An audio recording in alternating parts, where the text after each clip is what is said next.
Саламатсызбы? Саламатчылык. Siz emnege çakırdınız beni? Менин чакырган себебим калкты чындыкка чыгарабыз деп бир топтун үстүнөн арызданып ошого чакырдым мен. Бир топтун үстүнөн. Бир топ дегеним бияка деген катышкандар Кожалиева Мерим, Токобаева Салтанат, Жумадилова Мира, следователь, тергөөчү, Токмоктон тергөөчүсү, анан Бошкулов Марс деген тергөөчүлөрдүн үстүнөн мен ошо кандайча бизди күнөөлөгөнү тууралуу айткым келип атат да. Эмне себептен Siz бизди şu ayetlerin başında siz özünüzü tanıştırıp getirseniz, familiyanızda, adınızda. Фамилиям Иманалиева Канышкүл, туулган жылым деген 27 март 52 жыл, Чоң Эмин, Кеминский район, село Төрткүл. Балам болсо камалып отурат ушул кезде. Dileva'ya ait verin, emotsiya kaldırmam sen. Мени болсо 2 суткага камаган. Токобаеванын жалган жазган кагаздары менен. Sizin özünüzü karmanız. Karmanıp jayma jay aytıp beriңiz. Özünüzü karmanıp sabır kılыңыз. Anam başынан eteğine çeyin. Emne bolgon iş, kanday bolgon iş. Бұл жана БС кредиттик компаниясы качан түзүлгөн, аны ким түзгөн, ким негиздеген, Токоева кандайча барып онун ошол жагдайлардын баарын айтыңыз. Мен деген эмеде БС финанс дегенде 15-жылы мен ачкам. Андан мурун эле башка аттар менен мен ачкам. Жолдошум каза болгондон кийин эми бирдеме кылып оокат кылыш керек эле да. Анан мен өзүм ачканмын. Өзүм акчаны улашт эткенмин. Тияктан бияктан сураштырып акырында кредит алып туруп өзүм ачкам. Анан 12-жылы Токобаева Салтанат күйөөсү менен ажырашып, ушундай семейный проблема болуп турган убакта бизге кайрылган. Мени жумушка алсаңар, менин деген атам деген оорлуу төшөктө жатат, 23 жыл болду. Жок дегенде памперске жеткидей эле акча болсо болду дегенден балам документальный жагынан жакшы түшүнөт. Анан кийин балама айтсам, алалык деди, алдык, ошондон бери иштеп келаткан. Анан эми азыркы учурда болсо жок акчаны бар кылып, бизди жок болбогон жерден ушинтип күнөөлүү болуп табылып, балам азыр жатат. Мен болсо 2 сутка жатып чыктым, мени 2 сутка жаткырып чыгарды по возрасту деп. Эгерде по возрасту болбогондо деген мен дагы жатмак экенмин. Бул өлүп калат деп коркконунан мени чыгарган окшойт. Манакей Кудайга шүгүр өлгөн жокмун, дагы эле чыдап жашап жүрөм. Бул эмне себептен жалган болуп атат? Жалган болгон себеби Уларбек уулу Арген деген кредитный союз БС финанска кайсы сумма экени эсимде жок, төккөн эмиш. Уларбек уулу Арсен деген адагы төккөн эмиш. Уларбек уулу Арсен деген 18-жылы 16-дагы бала болчу. Анын колунда чоң акча болбойт. Өзүңөр билесиңер, школда окуган балада кандай чоң акча болот. Уларбек уулу Арген болсо 18-жылы атасы казы болуп студент. Анда дагы чоң акча болгон эмес. Бирок жалган жеринен, жалгандык менен Токобаева Салтанат өкөнө тең ушундай чоң суммадагы акчаны жаздырып коет. Ал акчаны деген, жок акчаны деген бар кылып туруп, Кожалиева Мерим дегенге кредит кылып оформить этет. Жок акчага деген Кожалиева Мерим деген кредитти төгүп баштайт. Ошо төгүлгөн акчаны мен банковский выписка деп коет, ошондон мен көрдүм. Кожалиева Мерим төгүп атыптыр. Ошо төккөн акча каяка кетти? Себеби түшүнүксүз болуп калды, бул акча каяка кетти. Менин балам Иманалиев Рустам деген ал кесекте Москвада болчу. 16-жылы майдын ортосунда Москвага кеткен. Ошо бойдо 23-жылга чейин келген эмес. Иманалиев Рустам албаса, Иманалиева Канышкүл албаса, ал акчаны ким алды? Түшүнүксүз ошол акча. Бирок Кожалиева Мерим колунда квитанцияларды көтөрүп жүрөт. Манакей мен төккөм деп. Анан ал төгүлгөн акча каяка кетти? Анан Жамангулова Мухабатка жаздырып атышат. При присутствии деп. 480 миңди при присутствии. Бирок алды деп жазган жок аны. Эмне үчүн алды деп жазган жок. Просто при присутствии за продаваемый участок было принято 480 миң деп атат. Бирок мен Иманалиева Канышкүл алды деп жазылган жок да. Же болбосо Иманалиев Рустам алды деп жазылган жок да. Ошо менен ошо мынакей Ал ошол БС кредит компаниясына кириш болуш керек эмес да ошол. кириш болуш керек болчу. Кириш келгенби? Кириш болуп киргенде деген приход менен кириш болуш Ооба. керек болчу. Ал акчаны текшериш үчүн менин адвокаттарым запрос кылган. Ал БС финанска кириш болуп киреше болуп кириш керек болчу. Андан кийин бай түшүмгө өткөрүлүп, бай түшүмдөн кайра алынмак. Анан бай түшүмгө өткөрүлдү дегенден кийин биз бай түшүмдөн менин адвокатым запрос кылып сураса, бай түшүмдө ал акча жок болуп чыкты. Андан кийин Назбанкта баары түшөт да, баардык болгону менин кыймылдын баары Назбанкка түшөт. Назбанктан запрос кылса аяктан да жок болуп чыкты. Ошого карабай, ошону текшербей туруп, жок акчаны бар кылып, эмне үчүн балам деген кармалып калыш керек? Ошо мага түшүнүксүз болуп атат. Эмне үчүн мен ушуларды айтып атканда Жумадилова Мира жап болсуңду деп айтышы керек? Эмне үчүн Боореки менин айтып аткан чындык сөзүм жакпай калдыбы? Ошон үчүн мен жаап отурушум керекпи? Мен Жумадилова Мирага айттым. Ай, балам, мен деген 70-тен ашып калган кемпирмин. Мени деген эч ким сен деп айткан эмес. Десем, сен деп айтам, жап болсуңду дейт. Жап болсуңду дегенден жаап отуруп калдым. Бошкулов Марс болсо, Ал ким Бошкулов Марс деген? Бошкулов Марс адагы төргөчү, ал болсо Жамангулова Мухабатты сурап атып, силер бир проклятый семья экенсиңер дейт. Кайсы себеп менен биз проклятый семья болуп калдык? Эмне себептен биз проклятый семья болуп калдык? Эмне Кожалиева менен Токобаеванын айткан сөзүн биз калпка чыгаргандыгыбыз үчүн? Силердин оюңар боюнча Токобаева Салтанат менен Кожалиева Мээрим экөө сговорго барып ушундай болот. Сговор, и органдар тоже сговоры. Мен Чогуу бар. чогуу мен ошентип подозревать этип атам. Себеби алардын сөзүн сүйлөп атат да. Алардын сөзүн сүйлөп атат. Факты боюнча текшерүүнү каалаган жок булар. Факты боюнча эч кандай эч нерсе текшерилген жок. Жанагынын баарын кассовый отчет деп коюш керек, аны караш керек болчу. Бухгалтерский отчет деп коюш керек, аны караш керек болчу. Банковский выписка деп коет, аны караш керек болчу. Аны эчтеке каралган эмес, эчтеке текшерилген эмес. Тилердин эле ооз көрсөтмөсү менен эле бүгүнкү күндө сиздердин үй бүлөнү бүт кыйчы кылып атышканы турбайбы да? Ошондой. Эми дагы айтып кетсеңиз, бул жанагы Токобаева Салтанат деген БС кредит компаниясынын директор кылып шайлап коюп атпайсыңар? Аны канчанчы жылы шайлап атасыңар? 15-жылы. Андан кийин силер каякта иштедиңер?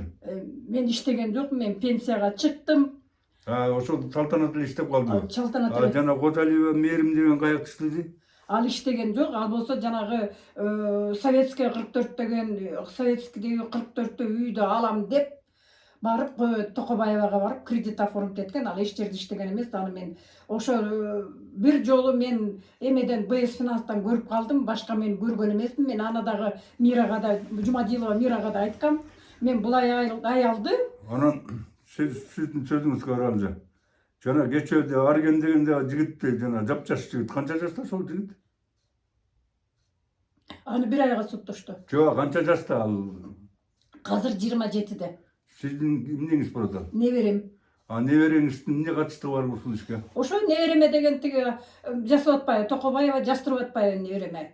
480 миңби, 700 миңби, 480 миңди Уларбек уулу Арсенге жасап атат. Төктү деп. Бирок алардын колунда акча жок да андай. Жок, төккөндүгү боюнча ошол төккөн квитанцияда ошолордун колу барбы? Кол жок, эчтеке жок. Эчтеке жокпу? Эчтеке жок. Анан кантип уялбай ошону колу жок нерсени алып барып жамап атат? Билбейм, ошо түшүнүктүү болуп атат, түшүнүксүз болуп атпайбы. Жана Арсени дагы берки Аргени дагы төккөн эмес. Төккөн эмес. Кол койгон эмес. Арсен деген неберем, ал да менин неберем. Арсен деген неберем 19-жылы 16 эле жашта болчу. Анда болушу мүмкүн эмес экен да акча. Эми 16 жаш эмес, азыр 70 жашта бизде андай акча жок да. Ошо да. Анан эми азыр өзүңүз көрүп 33 жылда тергөө системасы, сот системасы, прокуратура системасы бир балчыга батып турда мен карап отурсамчы. Каякка кайрылба.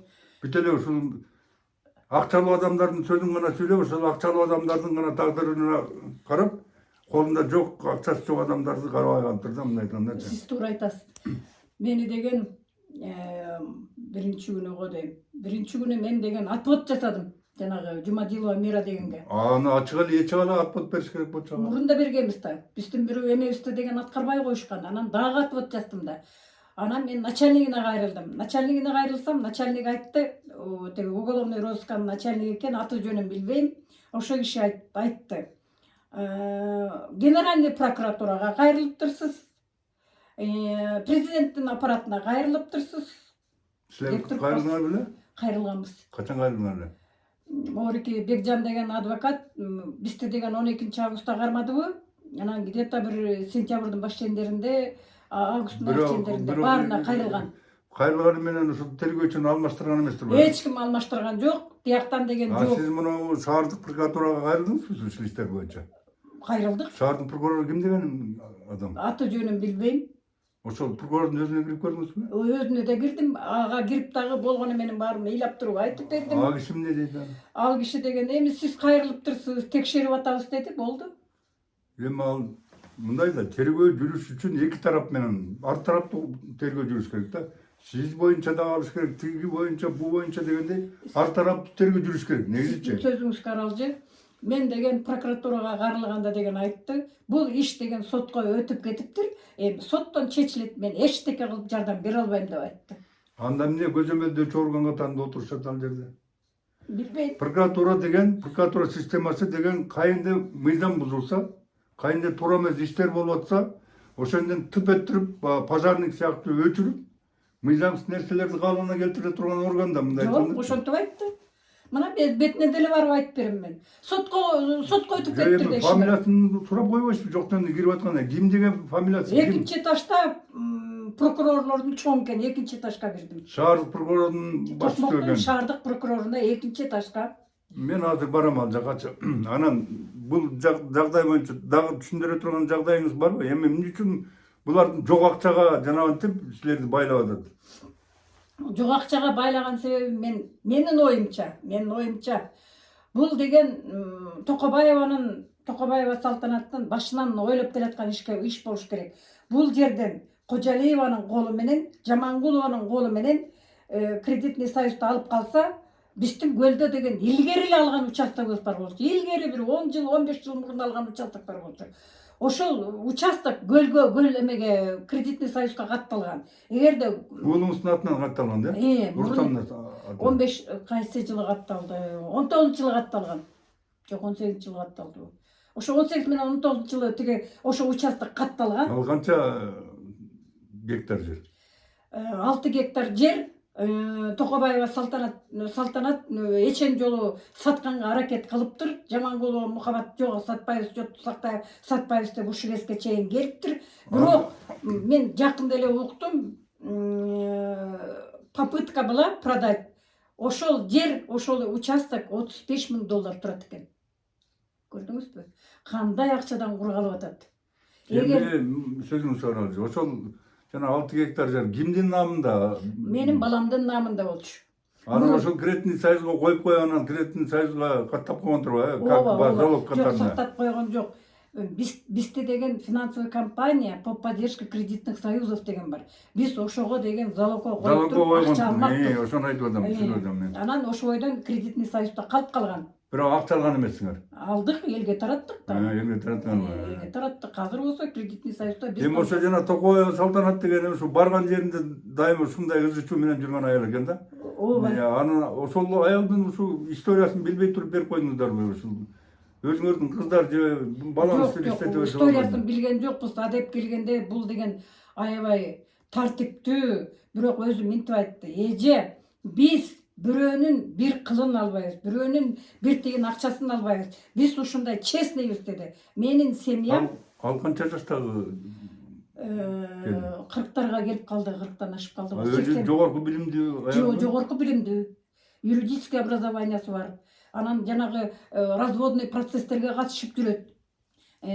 Канча мугалимдерди жумуштан арыз менен жумуштан кайрылып, жумуштарынан бир аял деген бир аялды директорлуктан түшүрүп, анын ордуна өзүнүн бир таанышын койдуруп, бир ушундай ызычуу болгон. Ал Салтанат деген ушу жерге иштептир. Жана Токоева Салтанат дегенди айтып атасыз. Ооба. Ал ошол районубузда эмеде бир эмеде мектепте иштептир да. ооба. Ошондо завхоз болуп иштеген бир баля болуп иштептир. Айында дагы ичип жеген фактылары бар экен. Мага документтер келип тийди да.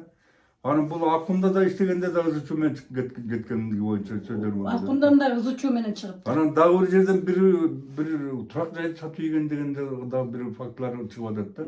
Ошондой фактылар чыгып атат, бирок аларга мен көп эметкен жокмун, көңүл бурган жокмун. Анан эми азыр мына сиздерди кармап аткан боюнча вообще силердин күнөөңөр жок экен да, кыскасы. Же барбы күнөөңүздөр? Мен ойлойм эмес, мен точно айта алам, күнөөбүз жок. Эгерде менин балам деген 1 сом акча алган болсо, Азыр мээрим Кожалиева деген мээрим деген кирип отурган там кимдин тамагы? мына документин көрсөтөйүн азыр. Урматтуу президентибиз Садыр Нуркожоевич, урматтуу УКМК төрагасы Камчыбек Кыдыршаев, баш прокурор урматтуу Максат Кубатович, ички иштер министри урматтуу Уланбек Омоконович. Бизде бүгүнкү күндө тергөөдөгүлөр жолу өзүн хан, өзүн бий сезип алышканбы, бул мыйзам менен иштегенин ордуна документальный баардык подтверждение менен адамды камаш керек да. Отуруп алып эле 1-2-3 аял биригип алып туруп эле бирөөнүн үстүнө жалаа жапса эле алып барып камап коюш, эми бул адамдын тагдыры деген оюнчук эмес да. Адам тагдырын сынып атат да. Мына бирөө көчөнө камайм деп коркуткан экен жанагы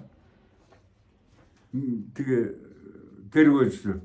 Сөгүп сагып, өзү жаш эле 24-төгү кыз экен. Мына бирөөнүн давлениясы көтөрүлүп, инсульт алып азыр больницада экен да. Эми мындай болбойт го, эми мыйзам чегинде иш алып барыш керек да, кандай болгон күндө дагычы. Мен азыр баардыгын карап, адвокаттар менен байланышып, тияк буягын баарын такташтырсам, мынау жерде мынау семья жөндөн жөн эле бир жем болуп атыптыр да, мындай айткандачы. Укук коргоо органдары мына Токмоктун шаарынын тергөө кызматындагылар, анан Токмок шаарынын прокурору каякты карап жатышат, эмнени карап жатышат, мен таң калам да. Же буларга бир толтура чоң нерсени обещать этип койсо эле ошол укугангылы ошол тарапка чече берген. Мындай болбойт да. Адам тагдыры чүк эмес да, өкчөп койгудайчы. Урматтуулар, ушул маселеде аябай көңүл бөлө турган маселе экен. Мен атайын Иманалиева Асель деген мага доверенность берип, мурдагы үйгө барып туруп, ушул Фейсбуктан издеп таап алып, мага кайрылышып, мага уулумду Арген деген баламды ни за что камап коюшту деп. Анан ошого жардам бериңиздер деле, мен видео чыгардым эле ошол боюнча көчө мурдагы үнүтүнү. Кечээ 1 айга жаап салышыптыр да, эми бенде эч нерсе жок экен. Эми ошо Арген төктү деген акчада дагы төккөн акча жок экен, колу жок экен, төккөн адамдын колу жок. Фиктивный эле жок акчаны бар кылып кириштеп, аны берди кылып эле иш кылып, чалма кейди чалптырды жана Токобаева Салтанат деген. Өзү 40 жашта экен, жогорку билимдүү дейт, юридикалык билими бар дейт. Мен ал боюнча ушул Токобаева деген Салтанат деген боюнча изилдеп, такташтырып көрсөм, бул Акунда иштептир бир учурда. Ошол жерде да ызы чуу болуп, аябай ызы чуу менен бошогон экен. Анда эми Токмокко келип, Токмокто бир мектеп иштеген экен. Ал мектепте да ызы чуу болуп, ичип жегени боюнча көп маселелер бар экен да. Бүгүнкү күндө ички иштер министринин 4-чү эмеси бөлүмү иш алып барып атыптыр да, муну жеп ичкендер боюнча урушет, мамлекеттик урушет бар деп атышат да. Мен эгер ошолордон кагазын алсам да бул маселеге кайраламап, эми бир акмактардын айынан бир үй бүлө толук талкаланып кетпеш керек да, урматтуулар. Ушул тергөөнү өзүңүздөрдүн жеке көзөмөлүңүздөргө алып, анан кийин мынау тергөөчүңөрдүн фамилиясы ким деп атасыз? Жумадилова Мира деген 24-төгү жаш экен, жаш кыз экен. Эми ошол бир беткей тергөө амалдарын жүргүзүп атыптыр да. Эми мындай болбойт да, тергөө ар тараптуу жүрүш керек да. Жазык процессуалдык кодексти одоно бузуп, бул өзү мыйзамсыз иштерге барып атыптыр, негизсиз буларды камап атыптыр. Бул эми айбанчылык да, адамдын тагдыры эмне болуп калган азыр бүгүнкү күндө. Камайм деген камайм, бошотом деген бошот. Анан кийин акты кара кылып, караны ак кылам деген бул эми Кудайга жакпагандагы, мыйзамга жакпаган нерсе да. Урматтуулар, ушул маселеге көңүл бөлүп койсоңуздар. Мына көчөгүн ушул маселе боюнча жана Нурлан Арген боюнча Мен кечүүнү генеральный прокуратурага арыз киргизип, ички иштер министрине, президентке 5 жерге арыз киргиздим да. Аны ошондо жанагы тергөөчүнү алмаштырып бергиле, бул тергөөчү болбойт деп булар менен байланыша элегенем. А сен барып бир 15-20 мүнөт сүйлөп бер деле. А киши да көп билбейт экен да, ал кеминде жашайт экен, ошол жактан баласы камалды дегенде келиптир да. Анан ушул маселеге бир аябай көңүл бөлүп, тергөөнү керек болсо Токмок шаарынан алдырып, алып, же болбосо главный управление, следственный управлениеге Бишкекке алдырыш керек да. Ички иштер министрине. Эми болбойт да, бирөөнүн адам бир эле үй бүлөдөн бир кишини кыйнаса да бир жөн, эми целый 4-5 кишини кыйнап атыптыр да, эми бул болбойт да.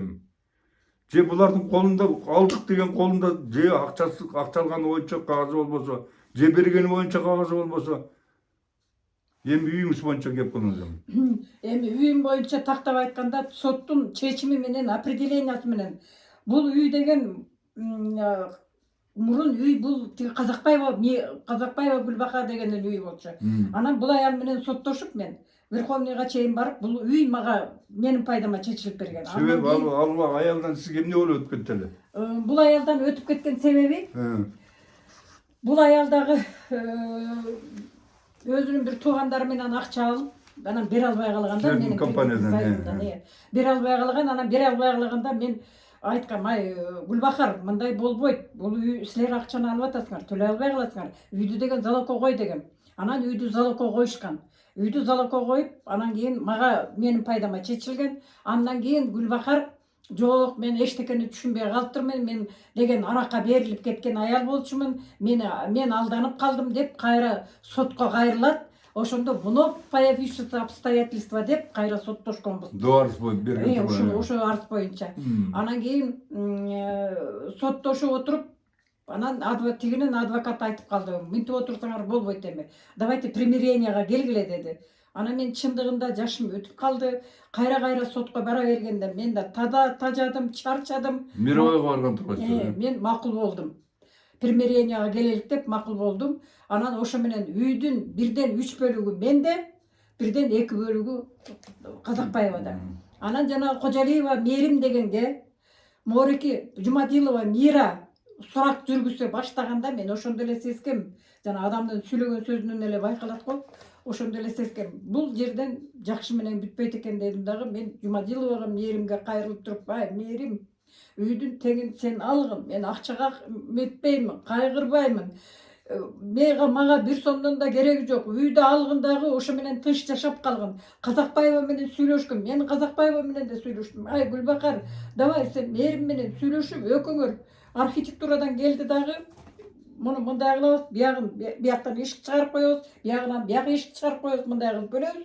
Ал чоң эле үй. Бияк капталында сен жашайсың, бияк капталында сен жашайсың деди. Бирок Кожалиева Мерим бизди киргизбей койду. Архитектураны да киргизбей койду. Бирок Мореке менен чертеж менен ошону түшүндүрдү архитектура. Анан кийин Казакбаева макул болду. Мен Казакбаевага айттым, ай, 1 жыл жашайсыңар. Эгерде сиз ал тамды өзүңүздүн менчигиңиз болсо, ооба. Кой турсаңыз, анан эмне үчүн ал сиз андай стуккага барып атасыз? Тиги Кожалиевага эмнеге берип атасыз? Же Кожалиевадан акча алдыңыз беле? Акча алган жокмун да. Мен деген Эмне үчүн берип атасыз? Мен деген Жумадилова Миранын демесинен тергөөсүнөн шекшидим да, камап коет экен дедим да. Эми камамак турсун, желмелүүлүк кылса деле сиз апапка койсоңуз эмнеге коркосуз? Мына эми барып камап салбадыбы? Камаган киши бир күнү чындык чыгат да, жарыктуу киши. Камагандан коркпош керек да. Эгер ак болсоңуз эмнеге коркосуз камагандан? Сиз деген 2 суткага отуруп көрдүңүз. 2 сутка эмес, мен дагы 1,5 жыл, 1,5 ай отуруп чыккам сизге. Ушундай жалага кабыл илгери 84-жылы. Мен түрмө эмне экенин билем. Мен ошондо отуруп мен жазгам. Түрмөгө түшпөсүнчү эч бир адам түйшөлүп уктай албай күндө чыгам. Чакпаган, жылаган дагы жатпаса экен, жасоонун эң кымбаты түрмө турам деп. Мен көп куплеттер чыгарам. Илгери Саткеев Асылбек деген облустун прокурору болчу, зам прокурору. Анан Дегенбай деген тергөөчү бар болчу. Ошолор жалган бир милицияны камап алып, ошол милицияга акча бергенде мага бир аял берген, ак паракта оролгон эме болчу, ошону алып барып бер деген, алып барып берген, эмне экенин билген эмесмин. Ошону бердим эле деп койчу деп мени ортомчу кылып, взяткага бергенге катышкан дедиртип, мени алып барып ошого жамайбыз дегенде мен айткам, бирөөнүн убалына калып, Көрбөгөн нерсемди мен айта албайм десем, мени да камап коюп 1,5 ай жаткам. Анан мен нарындан 1,5 айдан кийин анан чыгып түрмөдөн 3 ай 4 ай дегенде анан нарындан областной соттон акталып чыккам. Акталгандан кийин кайра алар эмеге жогорку сотко жазып, жогорку соттон кайра буздуруп өкүмдү. Анан кайра облус прокуратура тергөөнү алып, Бакирдин Жеңиш деген тергөөчү алып, облус прокуратурага. Анан ал 6-нын 2-си менен за отсутствие состава преступления деп кыскартышкан. Мен мынау тергөө иштерине жанагы чыгып, азыркы күндө жанагы ушул иштер менен кыйналган адамдардын тагдырын аябай жакшы билем. Мен кээ бирөөлөр ошо юристтер, жанагы ген прокуратурадагылар, ички иштер министринен кээ бир адамдар сурайт. Сиз билимиңиз барбы деп. Менин билимим жок, бирок мени 4 жыл сүйлөп жүрүшүп, мени практически билимдүү кылып коюшкан да. Анан мен түшүнөм, кайында жала бар, кайында жала жок, кайында акмакчылык бар, кайында тазалык бар дегендейчи. Азыр тергөө органдарына мен илгери Союз учурунда аябай катуу мезгилде ката кетиришкен. Билесиңиз, мына менин мисалымда. Азыр мына 33 жылдын ичинде демократия дейбиз, демократия келбейли, адамды кыйноого келиптир да. Демократия деген жок, мындай айткандачы. Кыйноого келиптирбиз да. Азыр милиция эмне кылам десе өзүнүн иши. Каалагандай өзүн өзү билип өтүм тергелип атат. Ошондой. Сот да ошентип атат. Прокуратурасы да ошентип атат. Мыйзам менен иштейин деген адамдар калган эмес. Кайында кимдин колунда акча болсо, ошо тарапка маселени чечип берип коюшат да. Ошондой. Мына өткөндө бир ишкерди камашты. Бир рекеттин заявленияси менен. Таң каласыз да просточу. Ал ишкерде акча бар десе, камап койган сагыш үчүн камашты. Мына ушундай болот. Бизде мен эми урматтуу Садыр Нуркожоевичке, Камчыбек Кыдыршаевичке, башкы прокуратурага, ички иштер министрине, жогорку сотко күн эмес, күн алыстан ушу көйгөйлөр боюнча Кыргызстандагы кыйналган адамдардын тагдырын аралашып, ошолорду үнүн жеткирип чурга берем да. Азыр мына көчө мурда сиздин кызыңыз кайрылбаса мен билбейт элем да. Анан могуреки жерден эми мен тактап кетерим. Бияктан деген баардыгы тең эмнегедир аябай заинтересованный болуп атат. Ошо Кожалиева Мээрим үйдү алып калсын деп.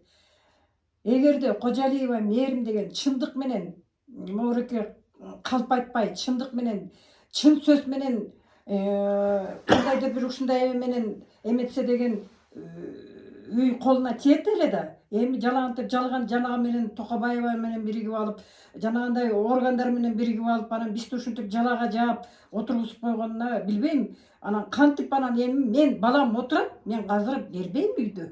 Не бересиз, эгер сиз өзүңүздүн менчигиңиз болсо, Ооба. эч кандай акча тыйымдан аласа бересе жасабасаңыз, анан эмнеге сиз беришиңиз керек? Бербейм эми, азыр бербейм эми.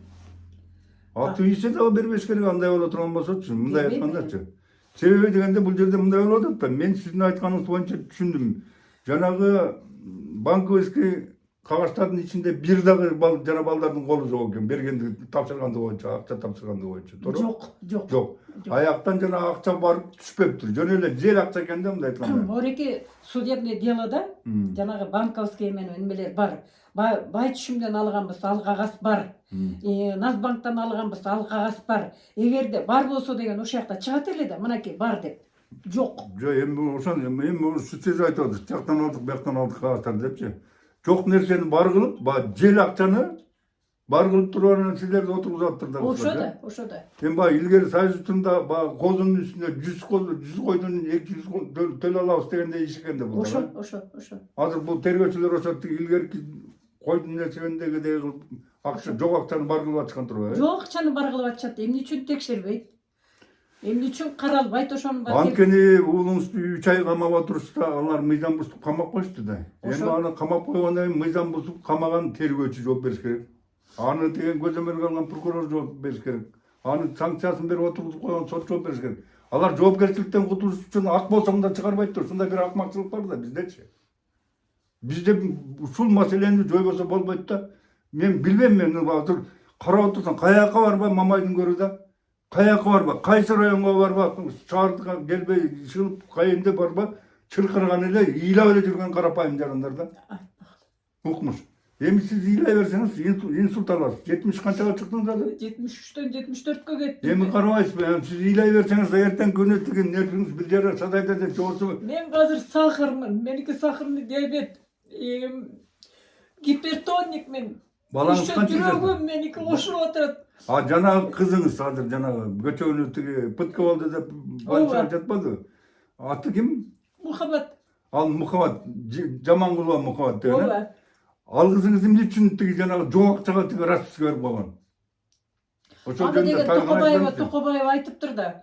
Момтип жазып кой, эчтеке болбойт. Ушинтип жазып койсоң эле анан кийин Кожалиева мээримден кутулуп кетебиз дептир да. акчасын Кожалиеванын төгүп аткан акчасын салтанат алып алса. Ооба. Анан кайра силер тамды беришиңер керек экен кандай бул кандай? Ошондой ой менен метишти да булар. Кызыңызга дагы ошол акчаны жарым берели дешкен го дейм да.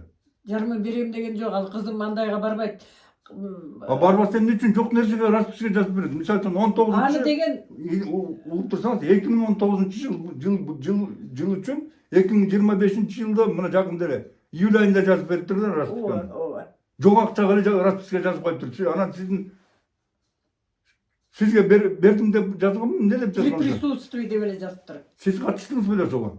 Качкан эмесмин да. Мына телефондо жүрбөйбү, кайерде жүрөт менин телефонум. При присутствии деп эле коюптур. Эми алды деп жазылган жок да.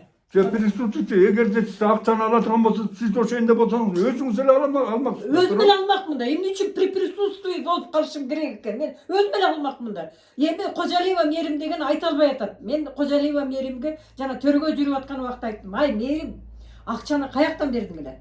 Каяктан бердиң эле? Бай түшүмдөн банктан алдыңбы? Ошол акчалардын ошону айта албай койдум. ошол акчалардын купюралары канчадан эле деп сурасаңыз болмок да. Кандай акча эле мисалы 5.000 беле, 1000 сомдуктар беле, 500 сомдуктар беле. Канча акча эле деп, канча акча бердик деп атат. Присутствие дегенде. При присутствии дегенде бир жерде жазып атат 480 миң, бир жерде жазып атат 700 миң. Анан мага деген жана мен сизге айтпадым Орекинде эң ылдый жагына кол койгон деп. А жерге деген менин колум коюлуп калыптыр. Бирок адагы при присутствии Иманалиева Канышкүл деп жүрөт. 220 миңди мен алып турмун. Ошо менен бардыгы чогулуп отуруп 1 400 000. 1 400 000. Эми ошо присутствие дегенде сизден эле прямо эле тил ката алып эле алса болот эле да, туурабы? Болот эле да. Эмне үчүн мен ошол жерде отуруп, мен өзүм албай, ана при присутствии Анан тиги кызыңыз алыш керек, э? Ал кызымды алдым деп жазбай атпайбы? Алдым деп жазбай атабы? Алда жазбай атпайбы алдым деп. Аны ким присутствие деп ал эмне деген кагаз мага түшүндүрбөңүзчү ошону? Билбейм эмне деген кагаз экен. Беріңізші Казыр телефондон соны. көрсөтө эмес. Каякта калды телефон. Мына урматтуу кыргыз элим бир карапайым жарандар бир сорго туулуп турбузда. Анча мынча таанышы бар, өң тааныштары барлар, жогору жакта бийликте отургандар да таанышы барлар, танка болуп эле ушинтип эле тебелей берсе, бул кандай деген акмакчылык? Мына жанагы Кийизбаев деген Теңизбек деген эме жанагы ишкер Кулманбетова Айжанды дагы чоңдордун аралашуусу менен азыр тергөөсүн баштап алып, чалма кийин чалып отурат. Бербеген акчаларына кайра расписка ала берген. $80,000, $300,000, $430,000, $550,000. Мынакей карап койсоңуз, Бул болбойт го урматтуу. При присутствии деп турат. 480 миң при присутствии. Эми бул эмне экен бул расписка ким жазып берет? Ушуну Жамангулова жазып атат мына, уксаңыз. Кол Жамангулованын колу? Ооба, Жамангулованын колу. Ана бул каяка алып атат ушул акчаны присутствие болгондо? Каяка алып атат, түшүнүксүз да. Ким алганы да белгисиз. Ким алганы да белгисиз. 480 миңди при присутствии деп атат. А ким алды ал акчаны? Таң калыштуу. Анан бул Жамангулова МЖ деп туруп кол коюп коюп атат. Ооба. Ал бул Жамангулова эмне алдым деп атат ушул акчаны. Мен Жок, алдым десе алдым деп жазат эле да. Алдым деп да жазбай атпайбы ал. Присутствие деп эле жазып коёт. При присутствии деп эле жазылган. Алда. Ама расписканы жазган киши бул кол почерк экспертизага берди эле. Бирок действительно муну кызым жазган. Кызыңыз жазды эле. Ооба. Бул кесе кызыңыз да экен да. Кызымдын колу. Кызыңыз болсо, кызыңыз жооп бериш керек экенин да жазган болсочу. Кызым бирдеме болсо мен да өлөм анда. Эми бирдеме болгондо кызыңыздын колу болот атпайбы? Бирок эми алдым деген жок да берди. Мен алдым деген жок да. Эми кызыңыздан ушуну такташыбыз керек экенди. Мунун үчүн расписка бергенсиз депчи. Кызыңыз эмне деп атат ушун боюнча? берген эмесмин деп атат. Азыр анда деген эмне больницага да баралык анда. Больницага сөзсүз барам мен мынча келгенденчи. Жо мына акчачы, десеңиз, 400 канча миң деп ататчы энди. 480 миң. 480 миңди бул расписканы кызыңыз берип атат да, туура? 480 миң. Бердим деген жок да. Жок, алдым деп берип атат да, же? Алдым деп де жазган жок да. Алдым деп присутствие деп жазып атат да. При присутствии эле деп атат. Мына мен окуп берейин да, бул азыр окуп берейин да сизге. Толук жо бияка окуп коюңуз, мага окугандан көрөчү. Жамангулова Мухаббат жолдошовна при присутствии по доверенности Уларбек уулу Арген при присутствии Иманалиева КМ Уларбек уулу получили за счет получили деп коюптур. Бул жерде деген получается Иманалиева да алган, Уларбек уулу да алган болуп жазылып аткан турбайбы анда. Уларбек уулу получили за счет продаваемый дом по адресу до Токмок, улица Советская, 44. От Канчасын да кылган ошо.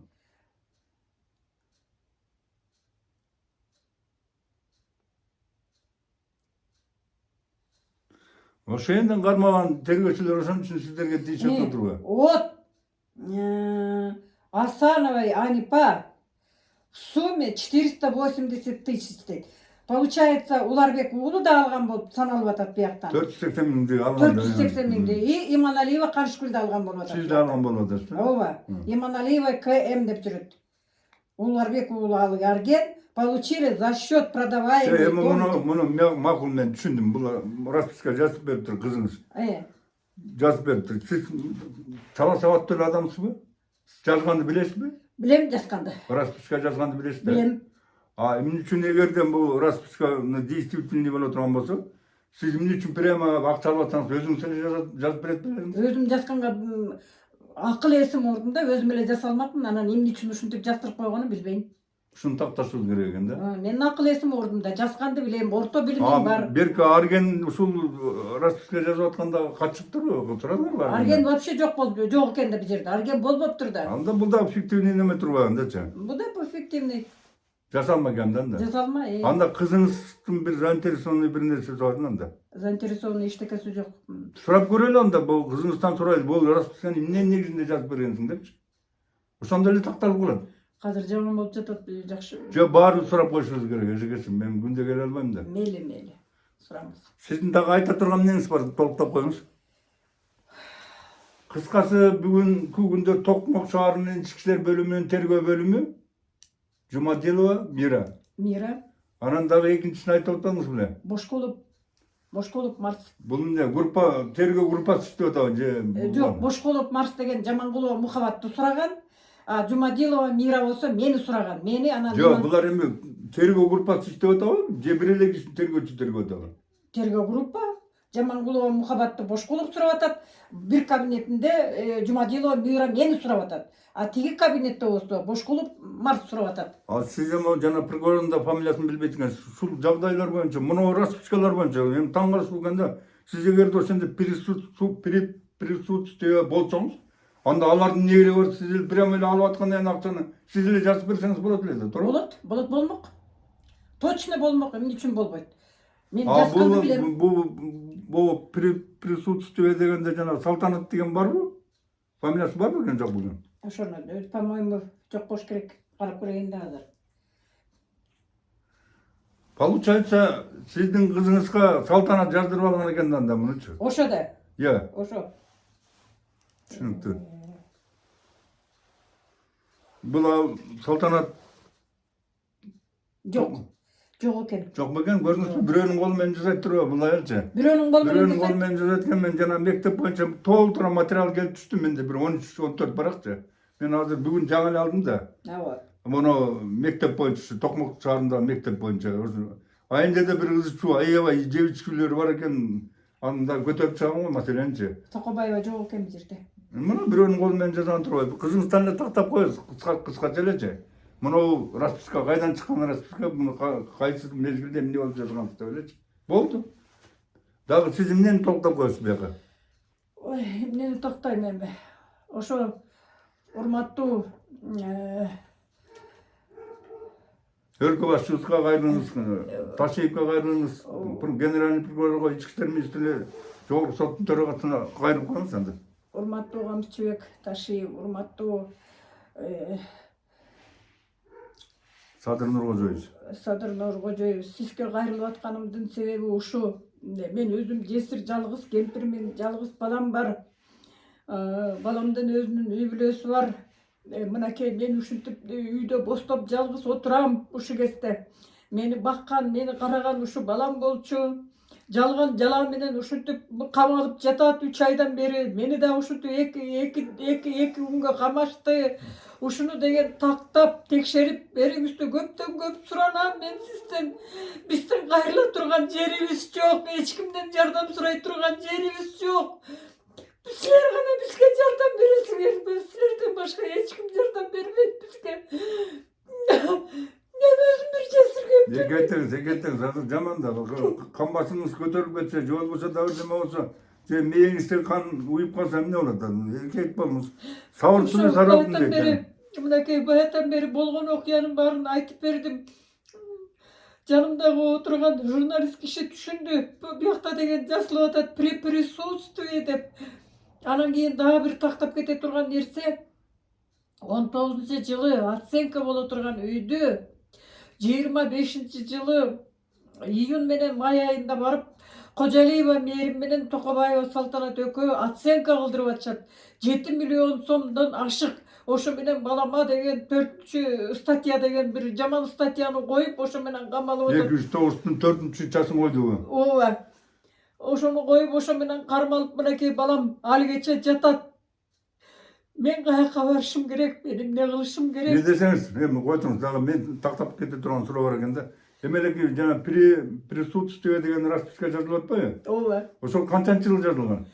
19-жылы жаздырып атат. Бирок ошону деген 25-жылы жазганда, мынакей 19-жыл деп жүрөт. Жок, бирок бул менде распискага 19-жыл деп жазып атышат, бирок буну 25-жылы жазылган. июль айында жазылып атат. Июль айында жазылган. 25-жылы июль айында жазылган.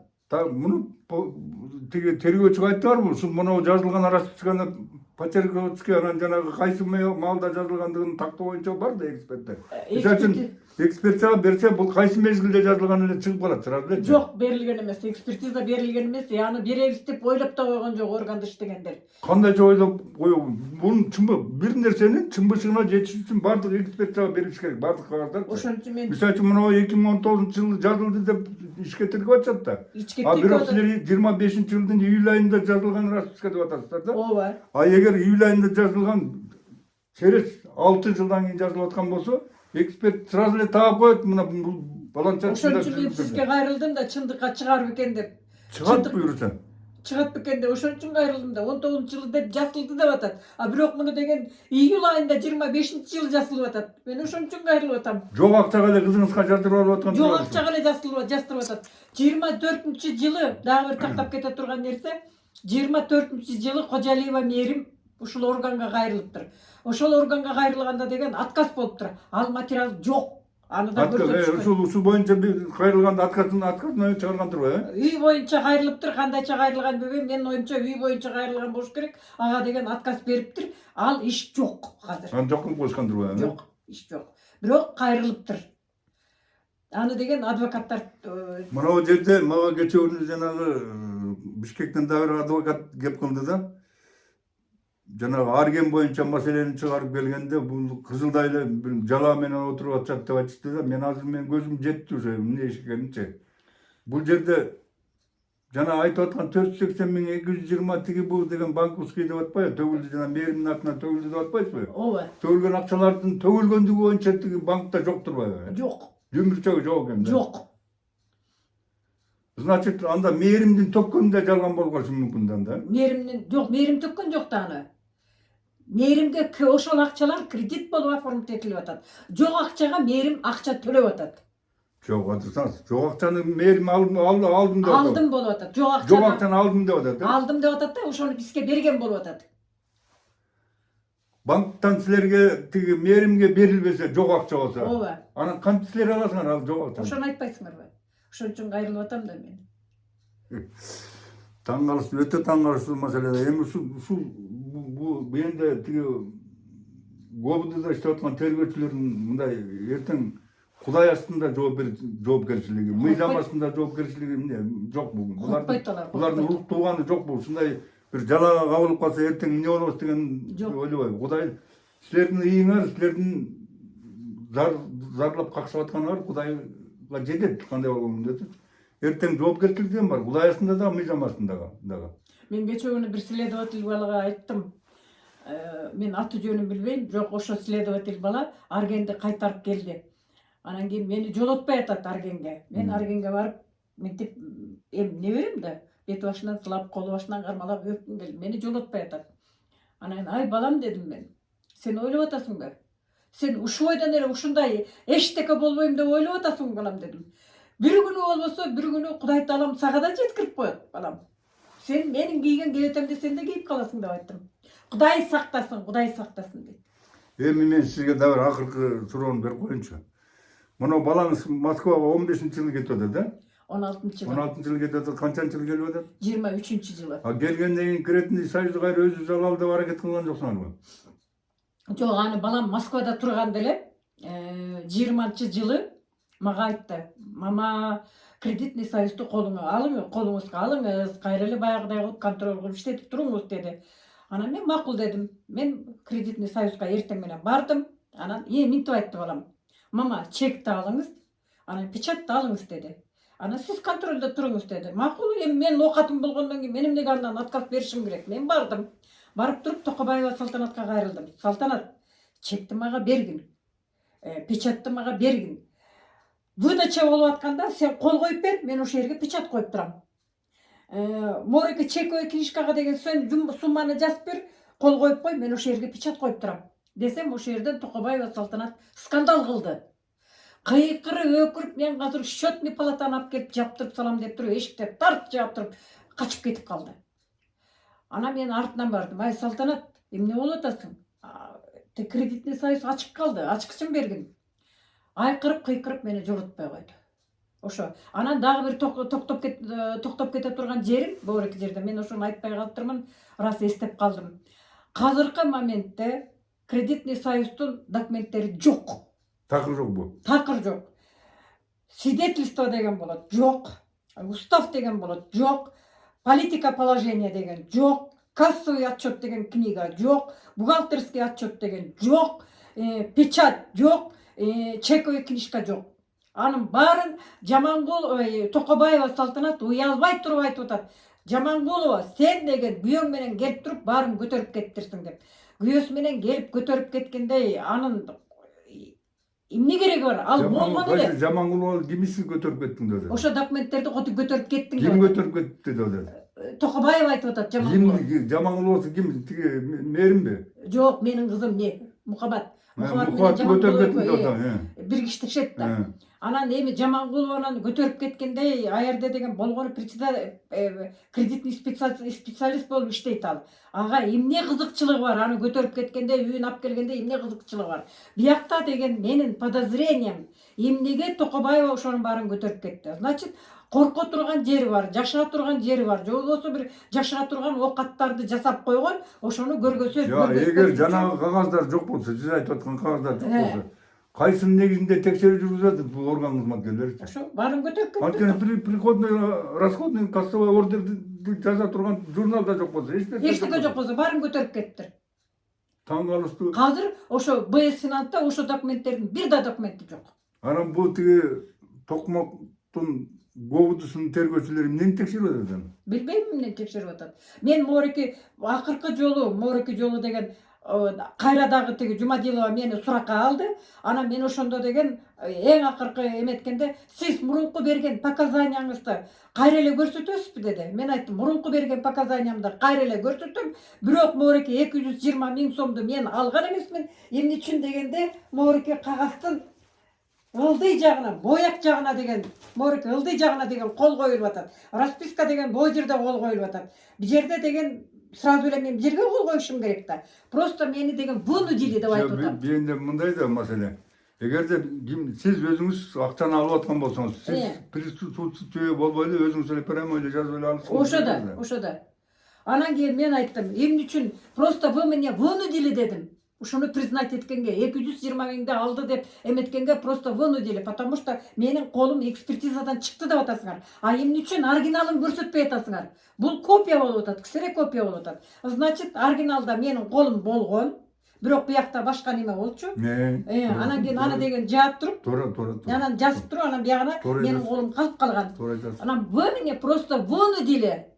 Ушуну признать 220 миңди алды деп. Бирок мен Морике 220 миңди алган жокмун. Просто вынудили. Экспертизадан силердин колуңар чыкты деп атасыңар. Ошон үчүн меня вынудили. Биз мындай кылабыз андачы. Муну азыр эми адвокаттарыңыздарга мен жолукканда айтам го, жанагы 2019 жыл үчүн 2025 июлда жазып 480 миң сомго расписка жаздырып алып атпайбы? Ооба. Ошо боюнча эле экспертизага берсе эле мунун калптыгынан чыгып калат да. Правильно. Анан кийин анан эң агында айттым, я подозреваю дедим Токобаева Салтанатта. Эмне үчүн Морике документтердин баарын көтөрүп кетти? Бир да документ жок экен да. Эмне үчүн ошонун баарын жашырып катып атат? Мурун кылган иши бар. Ошону жашырыш керек. Же болбосо корккон жери бар. Мурун кылган иш эмес эле, могу сиздердин иштердин баардыгы ошо регистрациядан өтүп туруш керек да. Ошо энди белгилүү да. Ошон үчүн жок кылып коюп атат да. Жок ошо. Эми убакыт 1 саатка чукулдап кетиптир да. Айта турган сөзүңүз барбы? Айта турган сөзүм жок, баарын айттым. Эжекеси ыйлабаңыз, сабыр кылыңыз. Эми баягы 15 күндү караңгы болсо 15 күн жарык. Айдын 15 күнү жарык. Анан Алла Таала деген бар. Чындык сынбайт, ийилет. Баягы ак ийилет бирок сынбайт деген жакшы сөз бар. Азыр сиздерди ийип аткан кез экен. Эми ал бир Алла турат. Анан мыйзамды силер бузбаган болсоңор, Кудай буйруса, ал күн да келет. Майрамда турган күнүңөр келет. Ошого чейин сиз ооруп калбаңыз.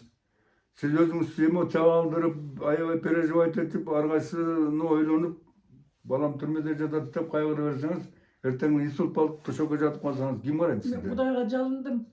Айланай Кудай жараткан Алла Таала мага ден соолук бере көр, балам чыкканча. Мен өлүп калсам кандай болуп көмүлүп калам, балам тиякта жатса деп мен Кудайга жалындым. Канча балаңыз бар? Бир эле балам бар. Жок. 3, 2 кыз, 1 эркек. Бирөө жана Асел деген кыз, мага барган кыз турбайбы? Экинчиси Мухаббат турбайбы? Жана экинчиси Мухаббат. Силер эми жана проклятие деп айтты деп атпайсызбы, бир тергөөчү? Сиздер эмне ушу бир туура эмес иштерди жасагансыздарбы? Туура эмес иш жасаганым мен ойлоп атам, Морике Казакбаева жана үй тууралуу болуш керек. Жок, мен дагы бир сөз угуп калдым да. Илгери кайсы жылдары сиз милицияны взятка менен каматкансыз? Ал деген Морике канчанчы жыл болду? 17-жылдары болду. Дагы эле Морике кредитный союздун азабынан дагы ушинтип акчаны алып алышып, анан текшербей коюшту да. Анан текшербей койгондон кийин Алчынов Тилек дегенге мен кайрылдым. Балам, ушуну эметип берчи деп. Анан ал дагы жылдан жылды соостуруп 16-жылы, 17-жылы караттырбай койду. Анан барып жана Токобаева менен, опять Токобаева менен барып кайрылсак, эмени деген токтотуп коюптур. Биздин ишибиздичи. Приостановить деп койгон, мени токтотуп коюптур. Анан Алчынов деген бала айтты эме деп. Эже, мен бир прокурор мынакей Кудай турат. Сиз да Кудай деген адам экенсиз. Кудай турат эгерде мен калп айтып атсам. Анан Алчынов айтты. Тилек айтты. Эже, мен бир прокурор менен сүйлөшүп атам. Ошол сиздин жумушуңузду бүтүрүп бермек болду. Бирок $500 бериңиз деди.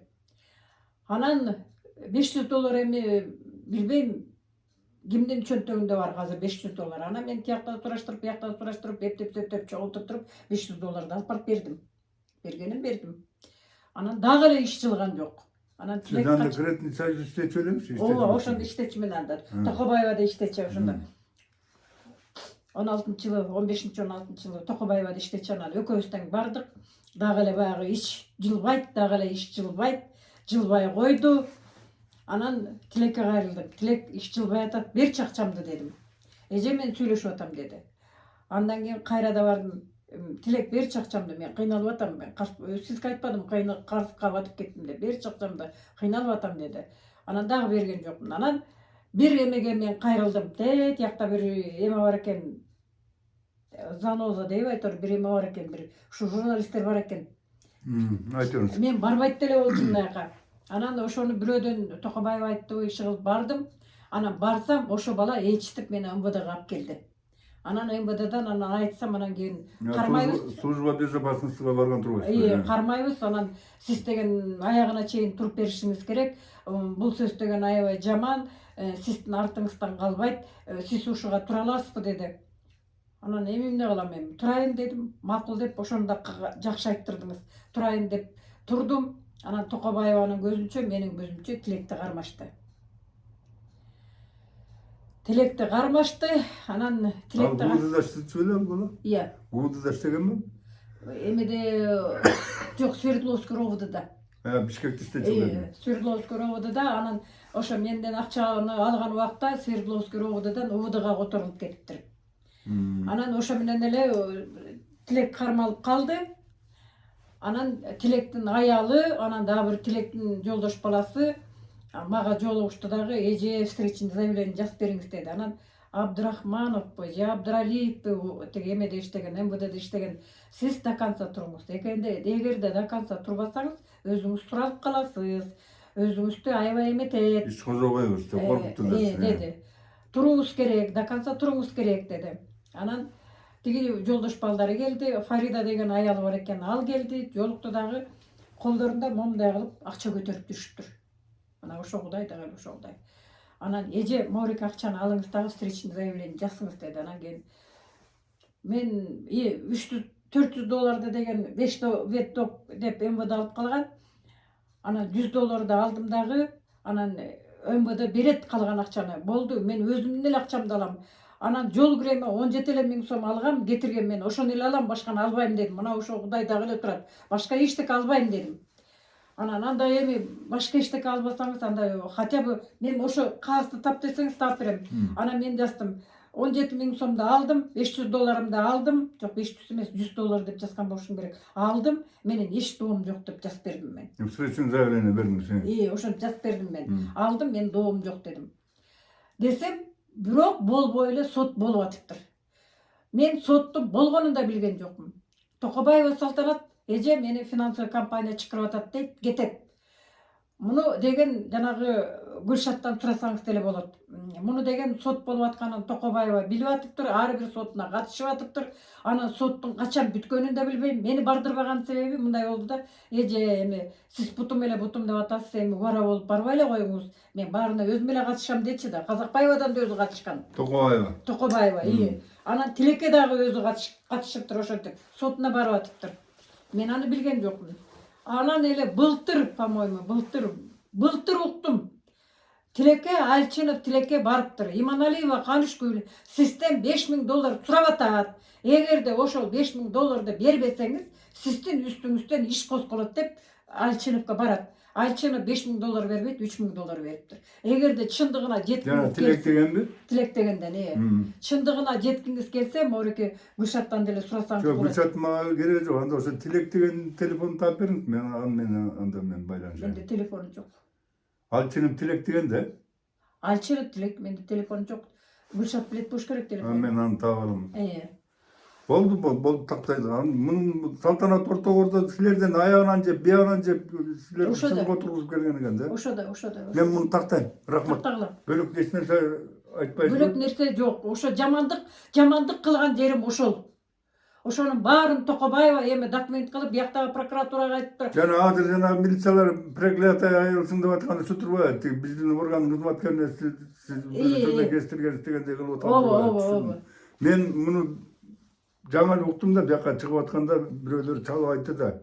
Ушундай жагдайлар бар депчи. Уктум, мен да уккам ошону. Прокуратурага барып айтыптыр. Эми эжекеси көп кейбеңиз, көп ойлонбоңуз. Сизге чың денсаулык, узак өмүр каалайм. Рахмат. Кандай болгон күндө дагы мага айтып бергендериңиз бардыгы чындык болсо, Алла таалам чындык түзөт. Чындыкты. Калп айткан болсоңуз, ал өзүңүздүн абириңизде. Анан кийин мен түшүндүм, ал Токобаева ким экенин мен ушу 3-4 күндүн ичинде полный картинасын алып чыктым. Ал кандай аял экенчи. Ал боюнча да өзүнчө мен кайрылчу жерлерге кайрылам да. Анда жыйынтыкта эле урматтуу өлкө президенти Садыр Нуркожоевич, урматтуу министрлер кабинетинин орун басары, улуттук коопсуздук мамлекеттик комитетинин төрагасы урматтуу Камчыбек Кыдыршаевич, башкы прокурор, Кыргыз Республикасынын башкы прокурору урматтуу Асанаев Максат Кубатович, ички иштер министри урматтуу Уланбек Омоконович, жогорку соттун төрагасы урматтуу Медербек Асанбекович. Мындай адамдардын зар какшатып, ыйлатпай, мынау тергөөнү ар тараптуу жүргүздүрүп, мынау мыйзамды тебелеп тепсеп, мыйзамсыз иштерди жасап, бир беткей тергөө жүргүзгөн тергөөчүлөрдү токтоосуз которуп, адилеттүү, акыйкаттуу, калыс карай турган тергөөгө берип, чын бышыгын тактап, эгер булар күнөөсү жок болсо, буларды жөн эле сүйрөй бербей, баласын чыгарып бергенге мыйзам чегинде жардам бериңиздер. Сиздерге мен толук ишенем. Сиздер келгенден бери мамлекет оңолуу жолуна түшүп кетип баратат. Кудай буюрса, жылыштар бар. Мен сиздерге ишенем. Бирок бир жагдайды айтып кетишим керек. Кыргызстанда сот системасы, прокуратура системасы, укук коргоо системасы, милиция тармагы ушул 3 тармакты өтө катуу карабаса, жөн мышык ыйлаган акыбалга келди да. Каяка барба, ушул соттон, милициядан акыйкат таппаган, прокуратурадан акыйкат таппаган адамдардын кан акча ыйлап жүргөнүн көрүп алып, сай сөксүздайт да. Ушуга көңүл бөлүп коюңуздарды көптөн көп суранам. Мен Токобай Исмайыл, 10 баланын атасымын, пенсионермин. Ушул укугу бузулган адамдар кайрылып даярыныш берсе, ошолордун иши менен ушул сот, прокуратура, милицияга катышып жүрөм 2000-жылдан бери. Мен да башыман жаманчылыктар өткөн, жала кабылып, мен да бир учурда 1,5 ай СИЗОго отуруп чыккам. Мени жогорку билимим жок, 10-класс билимим бар. Бирок тергөөнүн кагаздарын кайында эмне деген маселенин баары ютуб точкасына чейин жакшы түшүнөм да. Үйрөтүшкөн 4 жыл сүйлөп жүрүпчү. Илгери башкы прокуратурада Абдулмутапов Шакирович деген тергөөчү бар, багасы обозун делом да. Эң акыркысында ошол киши мени тергеп, анан алтын экиси менен кыскартып колума кагазды берип, жакшы барыңыз деп узаткан. Актык каяка барбасын чыгат. Ак илет, бирок сынбайт деген бар, бирок убактылуу кыйнап адамдын эми чачтын баарын агартканда 28 жашында чачым агарды ушул тергөөдө жүрүп. Мен ушу Кыргызстанда жарандардын бейкүнөө азапка салынып, ушу тергөө сот тармагынан запкы жебешин Кудайдан тилейт элем да. Кайында адилеттүүлүк, акыйкаттык, чындык болсо, калыстык болсо, ошондо гана чындык чыгат да. Кайында калыстык жок болсо, адилеттүүлүк жок болсо, акыйкаттык жок болсо, аяндан сиз ыйламак турсун төбөңүз менен жер бассаңыз да жетпейсиз. Аны мына жеткире турган, жогору жакта отурган мына президентибиз турат, урматтуу Камчыбек Кыдыршаевич турат, прокуратура, прокурор турат, ички иштер министри турат, жогорку сот турат. Эми сиздердин көңүл ишиңиздер боюнча өтө өздөрүнүн жеке көзөмөлүнө алып, ушул ишти этегине чыгарат деп ишенем да. Мен да ишенем. Рахмат.